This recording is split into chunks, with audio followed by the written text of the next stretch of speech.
Notre maison brûle.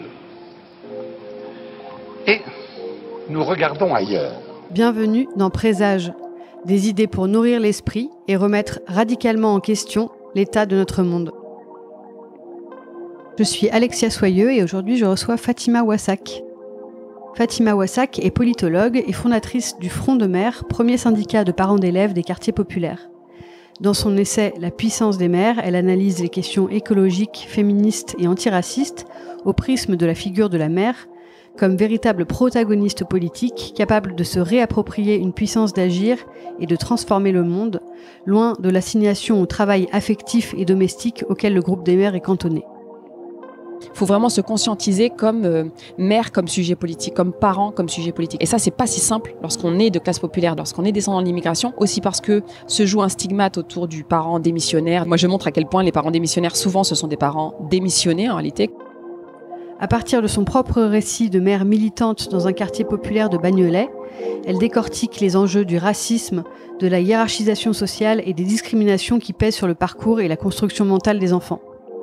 Elle invite ainsi à conquérir du pouvoir politique afin de s'approprier les questions d'écologie, de justice et de santé, d'habitude réservées aux classes supérieures. Quand je parle d'écologie de classe, j'assume de dire qu'il y a des gens qui ont cette volonté politique d'empêcher les classes populaires de s'organiser politiquement, y compris sur des enjeux écologiques, parce que ce serait remettre en cause un ordre établi, un ordre social, un ordre ségrégué, un ordre hiérarchisé, un ordre inégalitaire. C'est un essai percutant qui mêle intime et universel, un manuel de résistance pour des luttes politiques fondées sur la dignité, le respect et la justice.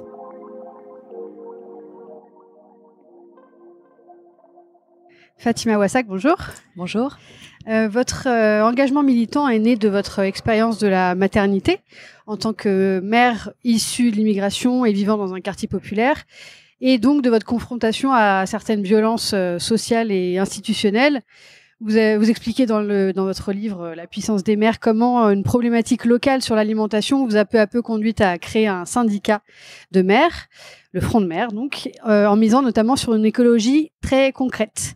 Est-ce que vous pourriez d'abord expliquer pourquoi avoir choisi la figure de la mère comme angle politique, dans la mesure où la question de la maternité aussi dans le féminisme, elle est quand même assez problématique. Problématique. En tout cas, c'est plutôt un angle mort du féminisme. Vous présentez la mère comme une figure paradoxale entre puissance et injonction aussi patriarcale, dépolitisation aussi. Oui, alors le travail autour de cette figure, ce sujet politique que sont les mères, c'est pas du tout quelque chose que moi j'ai travaillé en contradiction ou au regard des enjeux féministes. Je me suis pas dit mais ça va pas du tout dans la boîte à outils féministe, il manque quelque chose. Bon, travaillons à ce sujet politique et travaillons à nous organiser en tant que mères. Non, en réalité, ça traduit en fait un vécu. Une expérience sociale et politique qui démarre avec l'assiette de ma fille, avec les assiettes de nos enfants. Et c'est parce que j'ai été confrontée à une levée de bouclier, j'ai été confrontée au fait que je n'avais pas mon mot à dire pour ce qui concerne l'assiette de ma fille, mais en réalité, de manière plus générale, le sort de ma fille, son avenir. C'est parce que j'ai été confrontée à ça, en réalité, au fur et à mesure, et avec d'autres personnes qui se trouvent être des mères, on s'est réapproprié cette figure en se disant mais en fait il y a quelque chose à faire avec ça. Il y a quelque chose de puissant là à jouer et à mobiliser dans nos luttes et notamment pour gagner. Alors pour ce qui concerne le sentiment paradoxal, oui, c'est avant même de me mobiliser en tant que mère. C'est vrai que dès la grossesse et dès l'accouchement, j'ai effectivement senti cette puissance et en même temps cette dépossession de ce pouvoir. Puissance parce que on porte la vie et que c'est quand même quelque chose de magique en fait qu'on ne valorise pas assez. Et ça, voilà, c'est lors de la première grossesse, c'est vrai que je me disais mais c'est quand même incroyable ce qui se passe dans mon être, quoi, dans mon corps.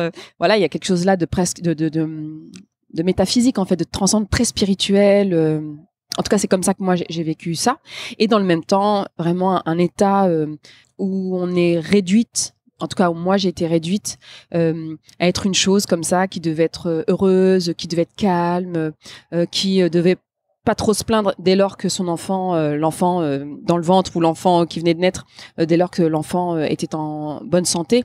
Et donc vraiment avec donc une dépossession, voire même une infantilisation en fait, avec des personnes qui se comportaient de manière très paternaliste et qui, par exemple, ne demandaient même pas l'autorisation avant de toucher le ventre, le corps, qui n'expliquaient pas la démarche, etc. Et donc c'est là que se situe effectivement un sentiment paradoxal. Est-ce que vous pouvez expliquer rapidement le problème qu'il y a eu justement avec l'assiette de vos enfants et l'alternative végétarienne à l'école? Oui, parce que comme je disais, voilà, et en réalité, il y a eu des problèmes dès la grossesse, dès ma première grossesse. Il y a eu des choses, voilà, il y a eu des choses à l'hôpital, il y a eu des choses à la PMI, il y a eu des choses à la crèche. Je prenais sur moi. Je me disais, voilà, pas de politique, pas de polémique. Je milite déjà par ailleurs. J'ai déjà assez de problèmes comme ça pour ce qui concerne mon enfant, mes enfants, avec cette idée qu'il fallait pas leur faire porter en fait des luttes, des combats qui allaient être trop lourds et qui pouvaient se traduire par des représailles, des conséquences. Voilà, je pense que c'est un sentiment que partagent beaucoup de parents, c'est-à-dire voilà, pas de politique à la maison en fait, en essayant de protéger le foyer. Mais effectivement, malheureusement, en arrivant à la maternelle, après des années d'allaitement, parce que j'ai enchaîné l'allaitement de ma fille avec l'allaitement de mon fils, donc vraiment j'étais d'une part fatiguée, mais surtout j'arrive avec l'idée que l'alimentation de mon enfant est très très très importante et que je me suis pas cassé la tête à gambader comme ça entre le tire-lait et l'allaitement pour me déposséder de l'alimentation de ma fille entre midi et 2 toute la semaine. J'arrive devant un questionnaire où on me demande si oui ou non ma fille mange du porc à la cantine. Et il manque donc une question à laquelle j'ai été habituée à répondre les années précédentes en crèche publique départementale. La question de savoir si oui ou non elle mange un plat avec viande ou un plat végétarien, donc l'alternative végétarienne. Et à ce moment-là, donc je pose une question très technique. Est-ce qu'il est possible de proposer un plat végétarien à mon enfant dans la mesure où elle ne mange pas de viande à la cantine? Voilà. Et à cette question simple, on aurait pu me répondre très simplement oui, c'est-à-dire bon, voilà, c'est facile à mettre en place. Il y a d'autres villes, parce que là on est à Bagnolet.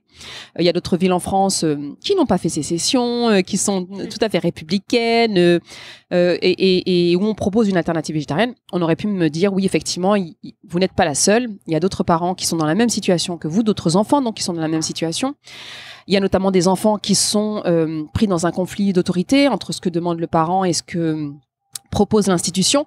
Et donc, dans la mesure où ce qui compte, c'est l'intérêt de l'enfant et que c'est ce qui est au centre pour l'éducation nationale, pour les collectivités territoriales comme pour les parents, on va se mettre d'accord autour de cette alternative végétarienne. Bon, c'est évidemment pas, enfin c'est ce que je raconte dans le livre, ce qui s'est passé, pas du tout. C'est-à-dire que à cette proposition d'une alternative végétarienne qui est une proposition écologiste, puisque non seulement elle mobilise des enjeux d'égalité de traitement, évidemment, de justice sociale, mais aussi des enjeux de santé publique et des enjeux environnementaux, puisque on le sait aujourd'hui encore plus qu'hier, la consommation de viande a un très fort impact sur le réchauffement climatique, donc ça aurait pu mobiliser l'ensemble de la population. Et au lieu de ça, on a mobilisé des enjeux idéologiques autour voilà, du plan machiavélique, communautariste, islamiste que je cherchais à imposer dans l'école de ma fille, mais en réalité en France, dans la France tout entière. Voilà. Et ça paraît comme ça un petit peu... ça paraît énorme. Je sais que quand je le dis, ça paraît même kafkaïen. En fait, on se dit c'est pas possible. En fait, qu'il y ait eu un tel décalage entre la demande première et en fait la manière dont cette demande a été reçue par les autorités, quelles qu'elles soient. Encore une fois, éducation nationale, mairie, et puis la FCPE aussi, donc qui est une fédération de parents d'élèves dans laquelle j'ai essayé de proposer cette alternative végétarienne. Enfin, on se dit le décalage est trop grand, c'est pas. Et en fait, si ça se passe vraiment comme ça, et j'explique dans le détail. Comment cette logique kafkaïenne a pu se mettre en place pendant des années, parce que ça durait longtemps. Et en fait, cette histoire-là, elle est symbolique d'autres problématiques que vous avez pu avoir ou que les parents et des mères des quartiers populaires peuvent avoir, parce que dès qu'ils veulent prendre la parole ou se mobiliser pour agir pour leurs enfants, on a tendance à les remettre à leur place, c'est ça? Absolument. C'est-à-dire que c'est une histoire que je raconte qui paraît assez anecdotique parce que c'est pas le grand soir, c'est pas des questions, c'est pas le nucléaire, c'est pas les violences policières. Enfin, c'est pas quelque chose d'aussi massif. C'est juste la cantine dans une école de maternelle. Mais en même temps, effectivement, elle est très symbolique de plein de questions, de plein de problèmes. Bon, déjà. Le racisme structurel qu'on subit lorsqu'on est descendant de l'immigration postcoloniale, et c'est un racisme structurel qui n'arrive pas comme ça en disant les blancs d'un côté, les noirs de l'autre. Enfin, c'est jamais aussi radical, c'est jamais aussi explicite. Non, le racisme structurel, c'est plein de petites touches impressionnistes c'est subtil, mais c'est plein de petites choses alors qui contribuent à nous détruire psychiquement, nous détruire à petit feu. Pas que psychiquement parfois, mais c'est plein de petites choses et ça se passe en crèche, ça se passe à la maternelle, ça se passe à la cantine. Malgré les apparences, le racisme peut opérer dans ces espaces-là aussi. C'est aussi la disqualification de la parole des personnes de classe populaire, c'est vraiment un mépris de classe. Ce n'est pas possible que ces personnes-là puissent se revendiquer écologistes. Voilà, c'est pas possible. Ces personnes ont autre chose à s'occuper, comme on dit. Voilà, le chômage, la misère, enfin la question sociale, mais par contre la question écologique, c'est pas pour ces gens-là. Il y a aussi la question, je pense, du patriarcal, le système patriarcal, c'est-à-dire déposséder, ce que je disais pour commencer, déposséder les mères de la responsabilité pleine et entière qu'elles ont vis-à-vis de leurs enfants, en fait. Et le fait que ces mères n'ont rien à dire sur l'avenir et le sort de leurs enfants. Donc une disqualification comme ça, alors même que dans le même temps, ce qui est assez paradoxal, c'est qu'encore une fois, nous avons porté ces enfants, nous les allaitons, nous en occupons pour l'essentiel, c'est-à-dire ce sont les femmes qui s'occupent pour l'essentiel de l'éducation des enfants. Mais pour tout ce qui concerne les questions politiques, économiques et sociales, nous n'avons rien à dire. Est-ce que ça veut dire quand même que tous les parents ne se valent pas dans leurs revendications? Ah oui, absolument. Moi, j'ai pu expérimenter le fait que lorsqu'on est un père de classe moyenne supérieure, blanc, voilà, avec un fort capital culturel, on n'est pas du tout écouté et respecté et considéré de la même manière que lorsqu'on est une femme, mère, habitant les quartiers populaires de classe populaire, racisée, etc. C'est-à-dire que oui, évidemment qu'on n'est pas écouté de la même manière et on n'est pas à égalité face à l'institution. Moi, je raconte des réunions où je suis vraiment... alors que je porte une revendication égalitaire, par exemple l'alternative végétarienne, je suis complètement mise en minorité. Et alors, non seulement je suis mise en minorité, mais surtout je suis stigmatisée avec une inversion aussi de la charge où je subis une violence parce que voilà, on considère que ce que je demande moi, c'est pas légitime et qu'au contraire, ça traduit le fait que j'avance masquée, que c'est un truc islamiste, etc. Et on considère même que je suis agressive et violente et que la violence, en fait, vient de moi qui suis toute seule dans une réunion où on est 12 personnes et où je suis la seule comme ça à essayer de me dépatouiller avec mes histoires d'alternatives végétariennes. Enfin, j'insiste là-dessus parce qu'il y a vraiment une dimension en termes de santé mentale qui est très, très importante, en fait. C'est-à-dire comment, lorsqu'on est très minoritaire, dans un espace majoritaire où on veut porter une revendication égalitaire, comment en fait on peut s'épuiser très très facilement et comment en fait on peut être réduite à un sentiment d'impuissance, voire même de résignation, et à quel point c'est difficile en réalité lorsqu'on est minoritaire de mener des combats écologistes, des combats politiques, des combats sur la question sociale, à quel point c'est difficile. Et ça vraiment je tenais à en faire part en fait pour montrer que voilà, il s'agit pas de s'étonner que dans les quartiers populaires, on s'intéresse pas au réchauffement climatique, on s'intéresse pas à la question sociale. Voilà, c'est aussi pour dire, mais c'est pas si simple en fait. Que nous avons dans les quartiers populaires, nous devons lutter pour pouvoir lutter en fait. Nous devons lutter pour être légitimes à lutter. Et du coup, il faut face à toute cette violence et ces obstacles, il faut s'organiser et arriver à se retrouver déjà. Oui, absolument. C'est-à-dire ne pas justement tomber dans le piège de cette histoire de communautarisme, etc. Et non, il faut aller voir les gens, faut discuter de notre intérêt commun que sont nos enfants. En fait, se dire mais là on est là pourquoi on est là pour nos enfants, pour leur avenir, pour qu'ils soient bien. Et effectivement, il faut créer du lien social. Mais avant de créer du lien social, enfin avant, c'est en même temps en réalité, ça participe de la même dynamique. Il faut vraiment se conscientiser comme mère, comme sujet politique, comme parent, comme sujet politique. C'est-à-dire se dire, en fait, j'ai la responsabilité pleine et entière. Et ça, c'est pas si simple. Lorsqu'on est de classe populaire, de quartier populaire, lorsqu'on est descendant de l'immigration, on peut avoir l'impression qu'en fait, nous n'avons pas la responsabilité pleine et entière de nos enfants. Aussi parce que se joue un stigmate autour du parent démissionnaire, du parent laxiste. Voilà. Et moi, je montre à quel point les parents démissionnaires, souvent, ce sont des parents démissionnés en réalité qu'on ne considère pas.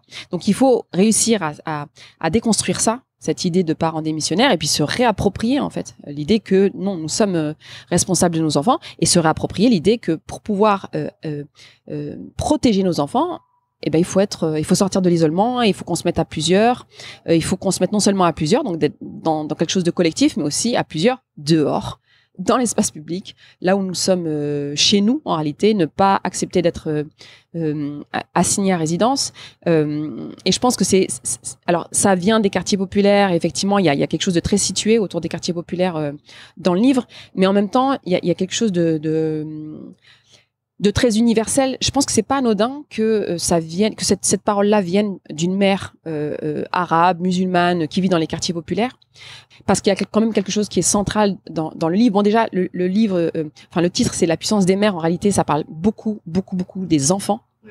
Parce qu'en réalité, le livre, c'est pour protéger les enfants. Et là où je pense qu'il y a une singularité, en fait, lorsqu'on est mère des quartiers populaires, singularité, mais qui peut devenir quelque chose d'universel, c'est que les enfants de ces mères-là, nos enfants, ne sont pas considérés comme des enfants.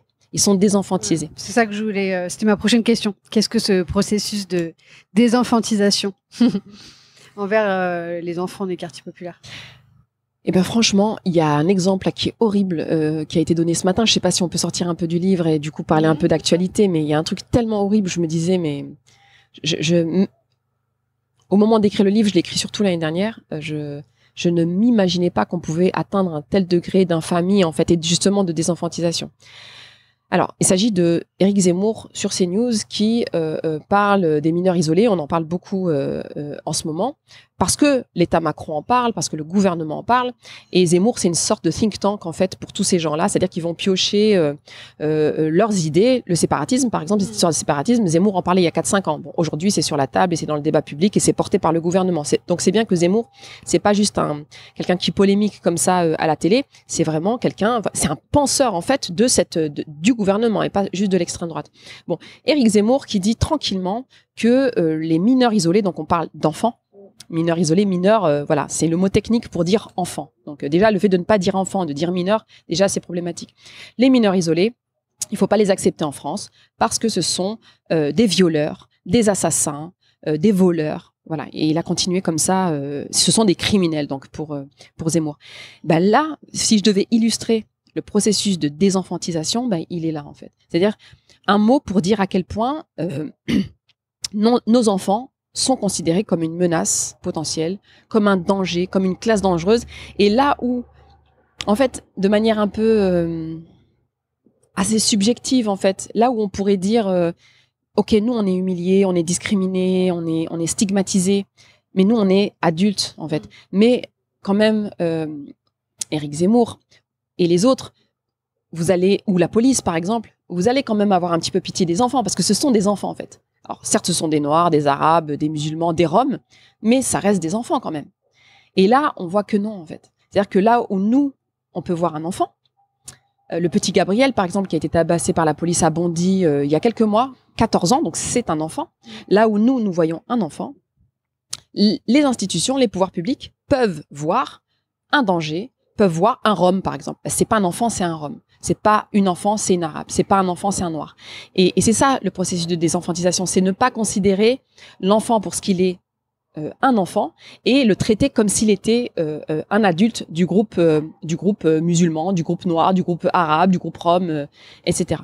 Et alors, ce processus de désenfantisation, il se voit dans les quartiers populaires, pour ce qui concerne les enfants des quartiers populaires, et notamment à travers les violences policières, ou lorsque des enfants sont tués dans le cadre d'interventions policières, ils ne sont pas traités comme des enfants. Le meilleur exemple, c'est Zied Benna et Bouna Traoré en 2005, donc 15 et 17 ans, donc des enfants qui ont été tués dans une totale impunité, c'est-à-dire, voilà, il n'y a pas eu de condamnation. Mais ce processus de désenfantisation, en réalité, là où c'est plus large et c'est plus universel, moi, je le vois aussi dans la culture du viol et là où on ne dit pas assez qu'il s'agit de viol d'enfants. C'est-à-dire que on va parler de la culture du viol et beaucoup d'entre nous, y compris dans les milieux féministes, vont considérer que la culture du viol, ça touche les femmes. Et donc, on va mobiliser ce féminisme donc qui tend à parler au nom des femmes, donc au nom d'adultes, et on va quasi systématiquement oublier de dire qu'en fait, l'essentiel des victimes de viol en France, l'essentiel, donc c'est plus de 80%, en fait, l'essentiel de ces victimes, ce sont des enfants. Et là, pour moi, il y a aussi un processus de désenfantisation qui est très, très problématique, en fait. On ne dit pas assez que le viol, en France, le viol industriel, massif, c'est une fillette sur 5, c'est un garçon sur 13 qui vont subir une agression sexuelle pendant leur enfance. On ne dit pas assez qu'il s'agit d'hommes adultes qui s'en prennent à des enfants.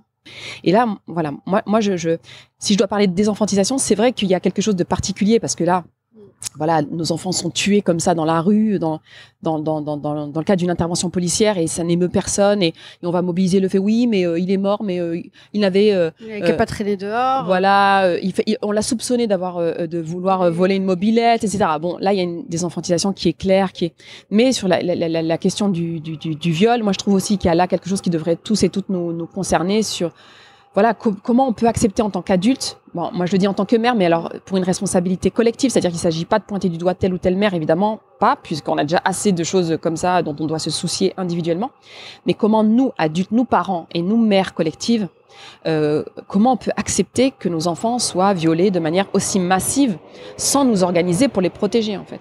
Et alors je dis pas ça pour juste pour dénoncer ou pour être comme ça dans un truc d'angoisse, parce que je sais aussi qu'il y a tellement d'angoisse en ce moment par rapport notamment au désastre écologique qui vient. Enfin, je trouve que par rapport à nos enfants, générations futures, il y a déjà assez d'angoisse.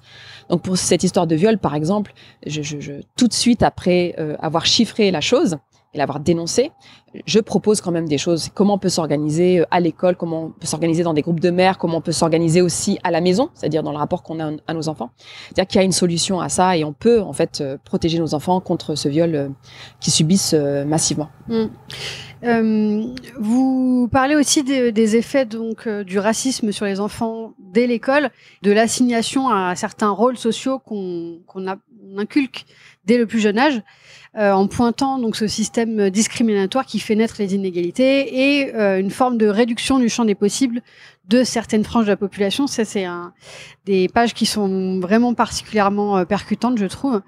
Qu'est-ce que vous pouvez dire du coup de ces discriminations qui sont, comme on disait tout à l'heure, assez insidieuses, qui sont pas forcément tout le temps faciles à mesurer aussi, le fait que en Seine-Saint-Denis, il n'y a pas forcément l'accès aux mêmes méthodes pédagogiques ou un chiffre qui est assez étonnant quand même, que les élèves de Seine-Saint-Denis perdent en moyenne une année entière de scolarité par rapport aux autres parce que les enseignants ne sont pas remplacés en cas d'absence. C'est assez factuel en fait de voir toutes ces données rassemblées. Absolument. Alors, je tenais justement, alors au-delà du récit que je pouvais faire d'expérience personnelle, d'expérience familiale, d'expérience professionnelle, je tenais absolument à ce qu'il y ait aussi des chiffres, des rapports d'études, des rapports parlementaires même, donc signés par l'État lui-même, qui montrent à quel point il y a là des inégalités qui sont structurelles et qui sont massives et que ce n'est pas juste documentées et qui sont documentées. Donc on peut pas le nier. Je veux dire, à un moment donné, quand on est un peu honnête et quand on n'est pas juste sur Twitter ou à la télé, bon, on est obligé d'admettre qu'il y a ces inégalités qui sont structurelles. Effectivement, pour moi, la donnée la plus intéressante en fait à soumettre au débat public, c'est le fait que les enfants de Seine-Saint-Denis perdent effectivement un an de scolarité par rapport à une moyenne nationale. C'est dire en fait l'importance de cette question de l'inégalité et c'est dire à quel point la question de la laïcité qui est surmobilisée, qui sature totalement l'espace, le discours politique, le discours médiatique, à quel point c'est une mascarade totale. C'est-à-dire et à quel point on mobilise cette question de la laïcité, qui n'est pas un problème, clairement, qui n'est pas en tout cas un problème majeur à l'école, à quel point on mobilise pour masquer cette question des inégalités.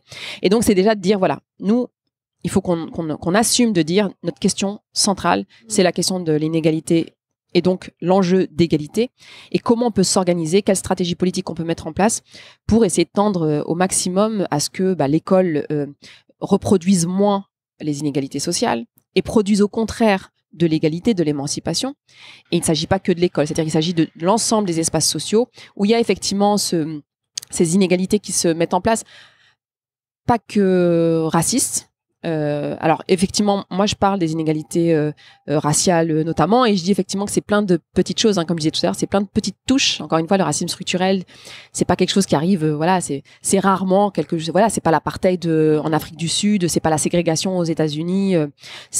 Non, il y a pas besoin en réalité. Il n'y a pas besoin d'apartheid, il n'y a pas besoin de dire, bon, allez, les noirs d'un côté, les blancs de l'autre. Non, ça se fait de manière très douce et c'est, je pense, qui crée si peu de résistance en réalité. C'est-à-dire qu'on s'y habitue dès le plus jeune âge et c'est pour ça que c'est si difficile à combattre. C'est que c'est dès le plus jeune âge. C'est, comme je le répète dans le livre, du ventre de nos mères jusqu'à nos tombes, et c'est à la crèche, c'est avec les petits doudous, c'est avec les poupées, ça se joue dans les livres jeunesse, ça se joue au CP dans le programme scolaire.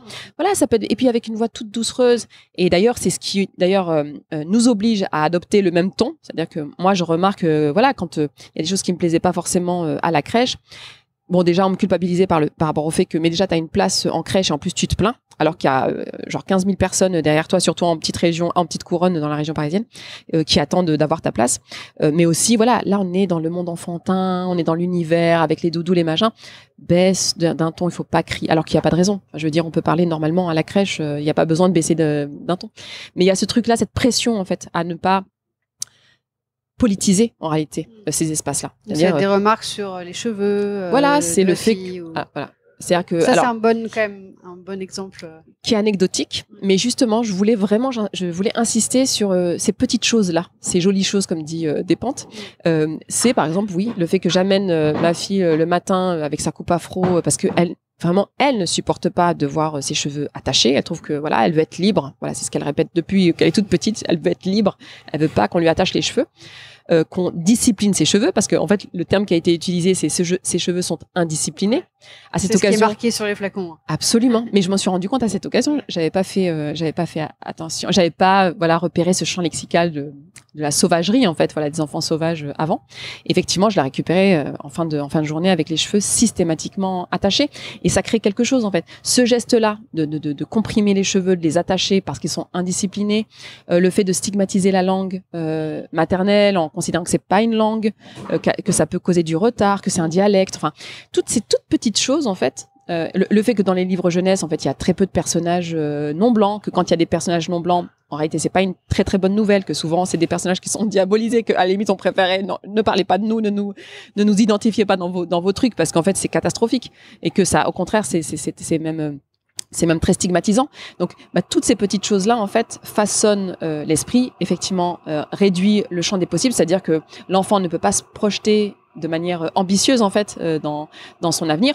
Aussi le fait que, parce que moi je pense pas qu'à l'avenir de mes enfants, moi je veux que mes enfants soient heureux au moment où ils sont là, et c'est aussi des enfants qui n'ont pas forcément confiance en eux, qui s'expriment pas, qui ne prennent pas de place, donc c'est ça aussi l'enjeu. Donc c'est donc de rouvrir ce champ des possibles, et dès le plus jeune âge. C'est d'où l'importance de ne pas attendre, de pas parler, je sais pas moi, simplement des discriminations dans l'accès à l'emploi, des choses comme ça, mais de vraiment, dès le plus jeune âge, qu'est-ce qu'on peut faire collectivement pour élargir au maximum. Oui, je commençais tout à l'heure par dire pas que la question raciale, parce que en réalité, moi, je remarque, c'est des choses qui sont croisées. C'est pour ça que l'exemple de ma fille par rapport à mon fils, il y a encore plus de choses à dire sur la manière dont elle est considérée, dont elle est traitée. Mais par exemple, le fait qu'une petite soit considérée comme étant nulle en maths. Les filles sont nulles en maths, et que c'est pas si important si elles sont nulles en maths, parce que de toute façon, elles vont pas devenir ingénieurs, scientifiques, etc. Donc c'est beaucoup moins grave que s'il s'agissait d'un garçon. Bon typiquement ça c'est un préjugé sexiste qui tend aussi à réduire le champ des possibles. Et quand on a affaire à une petite fille, donc c'est une fille et en plus descendante de l'immigration, donc il y a des choses comme ça qui se croisent. Et je donne l'exemple du fait que nous n'habillons pas assez notre fille de manière sexuée, avec les jolies choses, du rose, des petites jupes, etc. Et là c'est toutes les représentations complexes, qui sont coloniales en réalité, c'est-à-dire qui mobilisent du sexisme et du racisme, qu'on projette sur ces petites filles-là, que l'on voit parfois. Alors tout à l'heure je disais le petit Gabriel a Bondy, nous on le voit comme un enfant et en fait il est perçu comme une menace. Mais ces petites filles-là de la même manière, nous on les voit comme des petites filles de 3 ans. Et en fait, je remarque, moi, dans la manière dont on parle de ces fillettes, qu'on les voit comme des gamines de 15 ans, comme des adolescentes, en fait, dont il s'agirait, en fait, de créer les conditions de leur émancipation et de leur rupture avec la famille, en fait. C'est les parents, notamment les pères, les frères, qui les empêchent de s'émanciper et qui les empêchent d'être féminines, en fait, mais qui se jouent, mais genre à 3 ans, quoi. Genre à 3 ans, laissez-les tranquilles. Ce sont des enfants. Et c'est pour ça que je dis aussi, voilà, moi, je veux que mon enfant soit le plus longtemps enfant. Alors, c'est pas de la pudibonderie, parce que ça, c'est aussi ce qu'on a pu me renvoyer, aussi, je pense, parce que je suis une femme musulmane. C'est pas de la pudibonderie, c'est vraiment réenfantiser l'enfant. Voilà, c'est comment, quand, dans une société, on désenfantise nos enfants, c'est comment, voilà, on réenfantise et on permet à nos enfants de vivre leur vie de gosse. Sur la question écologique, donc vous abordez la question importante et qu'on entend souvent de pourquoi l'écologie ne prend pas dans les quartiers populaires. Alors pourquoi les habitants qui sont pourtant les premiers concernés par les pollutions et divers troubles environnementaux, pourquoi ne s'y intéressent-ils pas alors qu'ils sont victimes d'un air un peu faussement naïf, parce que donc ce que vous dites, c'est qu'en réalité tout est fait pour empêcher de se rassembler et de s'organiser. Et vous dites surtout que l'écologie en France est une écologie de classe. Absolument. C'est une écologie de classe. Alors maintenant, moi, c'est simple. Les organisations politiques notamment, qui prétendent se soucier des enjeux écologiques et précisément environnementaux dans les quartiers populaires, sans écouter lorsqu'on parle du fait que dans ces quartiers-là, on a trop chaud l'été et on a trop froid l'hiver, et que notamment lorsqu'on a trop chaud l'été, oui, on pète les bornes à incendie. Et c'est vrai que c'est le cas en Seine-Saint-Denis. C'est les sauvageons là dont on parle qui pètent mais que parce qu'on a trop chaud en fait et qu'on ne vit pas de la même manière c'est la canicule, la chaleur dans un quartier populaire que dans un quartier pavillonnaire alors qu'on est sur la même ville. Et que donc tant que ces personnes-là ne répondent pas à ça, c'est-à-dire à ce qu'ils qualifient comme étant de la délinquance, trouble à l'ordre public, de la sauvagerie en fait. C'est vraiment, ça a été considéré pendant tout l'été par exemple comme symbolisant, traduisant l'ensauvagement. Mais on a chaud en fait, on a plus chaud qu'ailleurs. Et ça c'est un enjeu. Donc pour moi, une écologiste sérieuse écoute ça.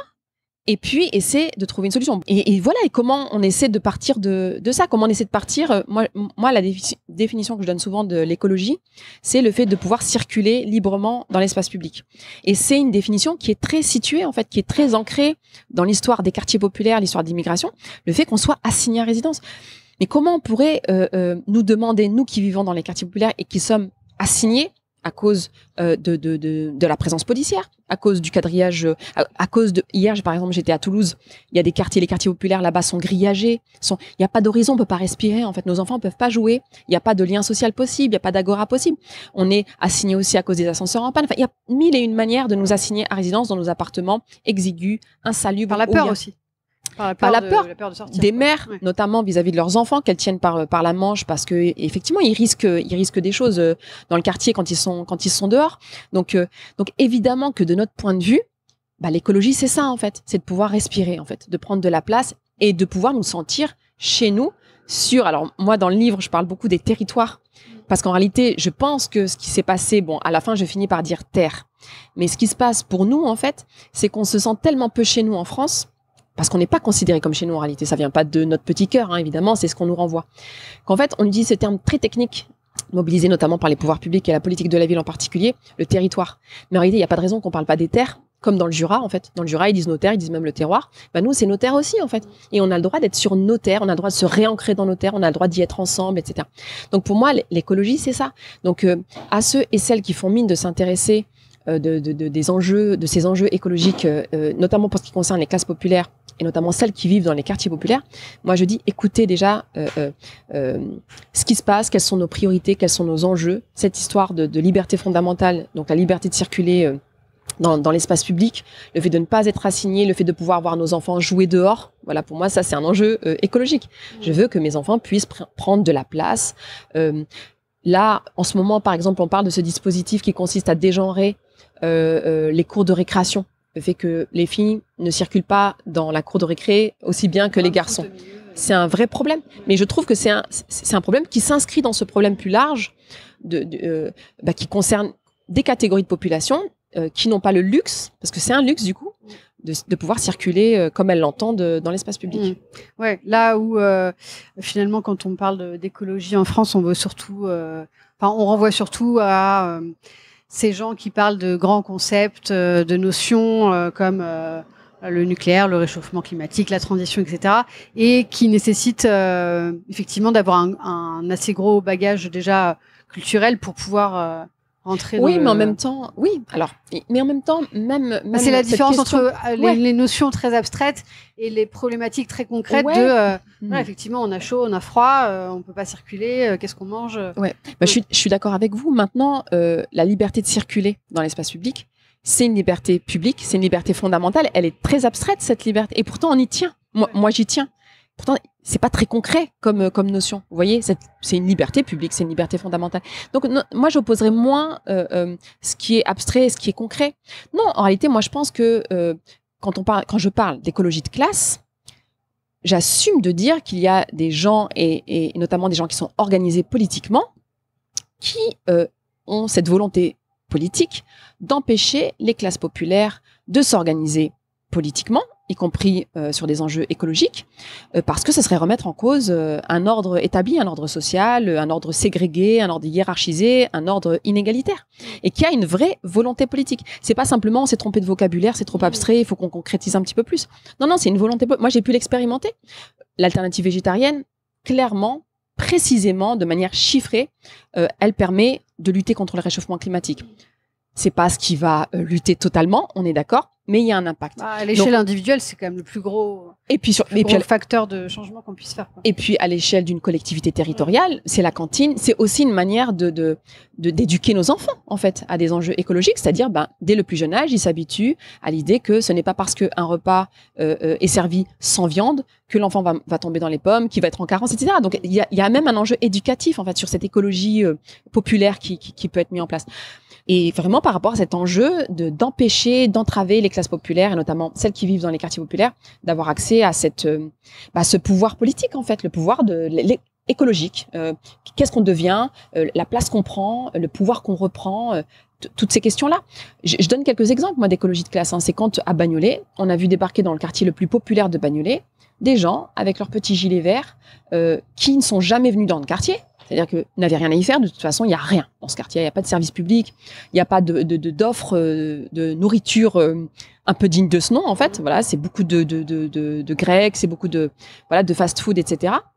Mais là, un samedi matin, c'est des gens qui débarquent et qui, donc, au nom d'une cause environnementale, donc au nom de l'écologie, invitent les gens qui habitent là, donc pour l'essentiel des classes populaires, et issus de l'immigration, africaine notamment, invitent ces gens-là, les mamans, et leurs enfants, les invitent à nettoyer le quartier, donc les invitent à être propres, en remobilisant toutes les représentations coloniales, racistes, sur l'hygiène de ces personnes-là, c'est-à-dire ils sont sales, en fait c'est des gens qui sont sales, il faut leur apprendre à être propres, et aussi en mobilisant quelque chose qui est très présent malheureusement, y compris dans une écologie majoritaire, de plus en plus majoritaire d'ailleurs, c'est la question démographique. C'est vous êtes trop dehors, vous êtes trop sale, il faut rentrer chez vous.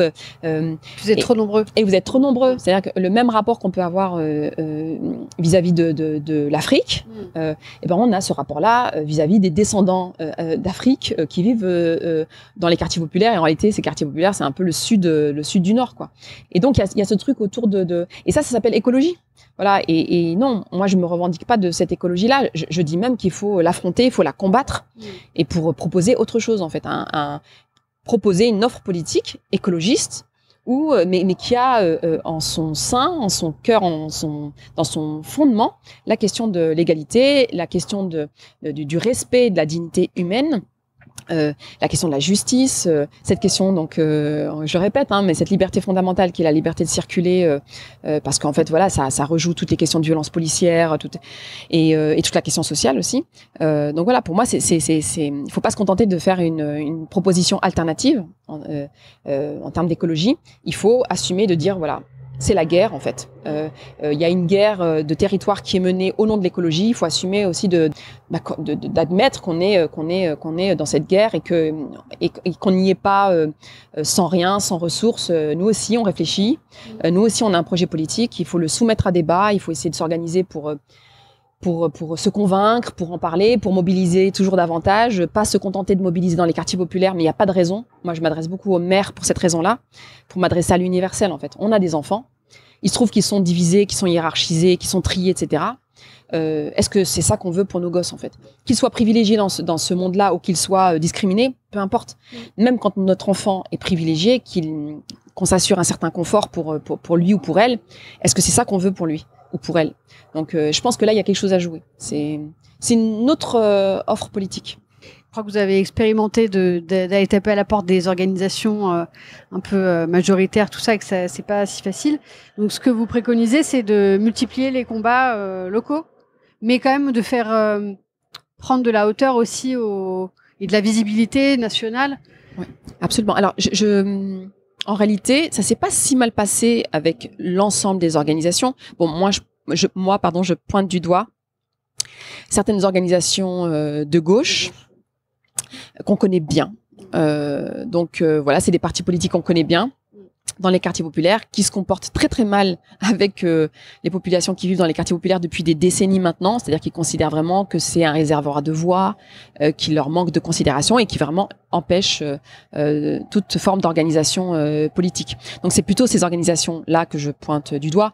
Maintenant, franchement, sur les organisations écologistes, nouvelle génération, donc la jeunesse écologiste de ce pays, moi, tous les jours, je suis émerveillée. Mais vraiment, et y compris en tant qu'adulte un peu vieille par rapport à cette jeunesse, en fait, où voilà, moi j'ai l'âge d'être leurs parents. Moi j'étais invitée là par Youth for Climate il y a quelques jours. Donc c'est des personnes qui ont 16-17 ans et qui ont un discours politique d'une part tellement précis, tellement exigeant, et en même temps qui ne viennent pas sur un mode moi je vais protéger je vais aider les pauvres, je vais aider les Noirs et les Arabes, je vais aider les quartiers populaires, je vais aider comme ont pu le faire ces organisations de gauche dont je parlais, c'est-à-dire sur un truc un peu touche pas à mon pote, années 80, PS, tout ça, PC aussi d'ailleurs, non, qui considèrent qu'il s'agit de leurs enjeux, de leurs exigences, de leurs projets politiques, et c'est pour ça que d'une part, si le Front de Mer notamment arrive à travailler avec des organisations écologistes, des organisations politiques de manière générale, par exemple, on a très bien travaillé avec Greenpeace, ça s'est très très bien passé, avec l'association végétarienne de France. Voilà, il y a des organisations avec lesquelles on arrive à très bien travailler, avec Alternativa, avec organisation avec laquelle là on va vraiment lancer voilà des projets notamment pour ce qui concerne la respiration, la pollution de l'air précisément, mais par ailleurs, il y a aussi comment on arrive à travailler avec ces organisations sans se dire que c'est une convergence de lutte ou une alliance de lutte, en fait. En se disant, mais en fait, comment on se dit qu'on travaille à un projet politique commun, que c'est pas une alliance, que c'est, moi, la question de la justice, elle m'intéresse. Il n'y a pas de raison que une jeune femme blanche, CSP+, qui milite au sein d'Extinction Rébellion ou de Youth for Climate, partage pas les mêmes enjeux que moi en termes de justice. Et qu'il y a, voilà, il n'y a pas d'un côté la justice environnementale, de l'autre côté la justice sociale. Moi, je m'intéresse aussi à la justice environnementale, en réalité, dès lors qu'on subit en réalité aussi du racisme environnemental, des inégalités environnementales lorsqu'on vit dans les quartiers populaires. Donc voilà, il y a la justice, point. Il n'y a pas forcément besoin d'accoler des adjectifs qualificatifs. On le fait parfois pour visibiliser, en fait, le fait que des organisations qui n'ont pas la même culture politique, qui ne s'ancrent pas sur les mêmes territoires, travaillent ensemble. Donc ça, je le fais aussi. Maintenant, il faut quand même garder en tête notre humanité, en fait. Notre humanité, vraiment, et encore plus en tête le fait que on est là pour nos enfants. Et que et que c'est un destin qui nous unit, que c'est un destin commun. Et ça, je pense que ça avance. Franchement, c'est même, enfin, je le dis très sincèrement, je n'en reviens pas en fait, de voir à quel point. Non, mais vraiment, c'est-à-dire que on voit l'État Macron, le truc séparatisme, Darmanin, tout ça, et on peut s'affoler. Enfin, moi, je sais que, par exemple, le fait que Gérald Darmanin ait été désigné comme ministre de l'Intérieur, pour moi, c'était de l'ordre de vraiment du harcèlement moral à grande échelle. Où vraiment, je me disais, c'est pas possible. Enfin, on fait un pas, ils ne reculent pas en fait, ils avancent encore plus. Bah, on nous remet à notre place peut-être. Et on nous rappelle à l'ordre, effectivement. Mais dans le même temps, je me dis aussi que c'est aussi parce qu'on avance beaucoup. Et qu'il ne faut pas se résigner, en fait. Il y a vraiment là, moi, je vois dans plein d'espaces vraiment de l'espoir à retrouver, en fait. Et notamment voilà, moi, je reconnais ça aux personnes qui sont plus jeunes, à cette génération, donc qu'on appelle génération climat, génération Adama, peu importe le nom qu'on lui donne. Mais en tout cas, une génération qui ne veut pas se laisser écraser, qui ne veut pas avoir son avenir détruit et qui fera tout pour rouvrir son champ des possibles elle-même. Ça, c'est bien pour nous. Ouais. Mais c'était un peu ma dernière question un peu traditionnelle. C'est face à tout ça et la difficulté de ces combats au quotidien, comment est-ce que vous parvenez à cultiver la joie? En parlant avec mes enfants déjà, parce qu'ils sont... c'est super en fait d'avoir des enfants déjà, parce que c'est la possibilité qui est offerte là, de pouvoir être dans les histoires de sorcières, de dragons, non mais vraiment, c'est-à-dire que moi ça m'a permis vraiment l'air de rien en fait, de pouvoir réinvestir cet espace-là sans passer pour quelqu'un d'un peu bizarre quoi. Et non, et puis se dire que voilà, quoi que je fasse en fait, même si ça marche pas forcément, c'est bien parce que mes enfants me regardent et que du coup ça les construit et que déjà rien que pour ça, ils pourront être fiers de moi, quoi. C'est-à-dire, je me dis, bon, j'aurais fait ma part. Voilà, le simple fait de leur apprendre à ne pas se résigner, parce que moi-même, je me résigne pas, et de voir ça au quotidien, en fait, de voir que mes enfants, ils ont confiance en eux, en elles, que voilà, ils avancent, qu'ils sont contents, qu'ils s'amusent, qu'ils sont pas trop dans quelque chose. Voilà, ils sont insouciants, en fait. Ils sont enfants. Ça, déjà, je trouve que c'est bien. Merci beaucoup. Merci. Merci à vous tous et toutes pour votre écoute. Vous pouvez soutenir Présage en mettant 5 étoiles sur iTunes ou votre application de podcast préférée. Et vous pouvez aussi partager les épisodes s'ils vous ont plu. Présage est un podcast indépendant. Le générique est un extrait du morceau L'eau de Sabrina Bellawell, mixé par Paloma Colombe. À très vite.